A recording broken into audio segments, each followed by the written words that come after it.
പലപ്പോഴും മറ്റൊരു വ്യക്തിയോട് യെസ് അത് ചെയ്യാം എന്നൊക്കെ പറയുന്നത് നമ്മളോട് നോ പറഞ്ഞിട്ടായിരിക്കും. എനിക്കത് ചെയ്യണ്ടായേ എന്ന് ഓർത്തിട്ടായിരിക്കും. അങ്ങനെ ഏതെങ്കിലും അവസരം ഓർക്കുന്നുണ്ടെങ്കിൽ ഒരു കാര്യം മനസ്സിലാക്കുക, നോ എന്ന് പറയാനുള്ള ആ ഒരു മികച്ച ആർട്ട്, മികച്ച കല നിങ്ങൾ നേടിയെടുക്കേണ്ട സമയം അതിക്രമിച്ചിരിക്കുന്നു. ഒരു വ്യക്തിയോട് യെസ് പറയുമ്പോൾ നമ്മൾ നമ്മളോട് നോ ആണ് പറയുന്നതെങ്കിൽ നമ്മൾ നമ്മളെ പ്രയോറിറ്റൈസ് ചെയ്യുന്നില്ല എന്ന് തന്നെയാണ് അർത്ഥം.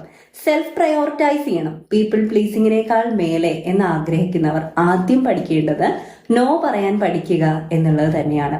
വൈകി എത്തുന്ന ഒരു ടാസ്ക് നമുക്ക് കമ്പനിയിലോ അല്ലെങ്കിൽ ജോലി സ്ഥലത്തോ ഒക്കെ കിട്ടുമ്പോൾ നമ്മൾ അയ്യോ നാളത്തേക്ക് എന്റെ ജോലി അത് ഭയങ്കര പ്രശ്നമായി പോയാലോ എന്നൊക്കെ കരുതിയിട്ട് നമ്മൾ എനിക്കിന്നത് ചെയ്യാൻ പറ്റില്ല, നാളത്തേക്ക് ചെയ്താലോ എന്ന് ചോദിക്കണമെന്നുണ്ട്. പക്ഷെ ആ ടാസ്ക് കിട്ടുമ്പോഴേക്കും നമ്മൾ പറയും യെസ് ഞാൻ ചെയ്തേക്കാം. നമ്മൾ അവിടെ തന്നെ ഇരുന്ന് നമ്മുടെ പേഴ്സണൽ പ്ലഷറും അല്ലെങ്കിൽ നമുക്ക് വിശ്രമിക്കാനുള്ള ഒരു സമയമൊക്കെ മാറ്റി വെച്ചിട്ട് അതങ്ങ് ചെയ്യും. അപ്പൊ നമ്മൾ ചെയ്യാനുള്ള ഒരു കാര്യം എന്ന് പറയുന്നത് നോ പറയാൻ പഠിക്കുക എന്നുള്ളത് തന്നെയാണ്. പീപ്പിൾ പ്ലീസിംഗിൽ നിന്ന് നിങ്ങൾക്ക് സെൽഫ് പ്രയോറിറ്റൈസർ എന്നുള്ള രീതിയിലേക്ക് മാറണമെങ്കിൽ ഈ നോ എന്ന വാക്ക് പഠിച്ചു വെക്കുക. അത് എപ്പോഴാണെന്ന് വെച്ചാൽ കൂടുതൽ ഉപയോഗിക്കേണ്ടത് നിങ്ങൾ നിങ്ങളോട് നോ പറഞ്ഞിട്ട് പുറമെ എസ് പറയുന്ന ആ ഒരു മാസ്കിനെ ഇളക്കി മാറ്റാൻ വേണ്ടിയിട്ടാണ്.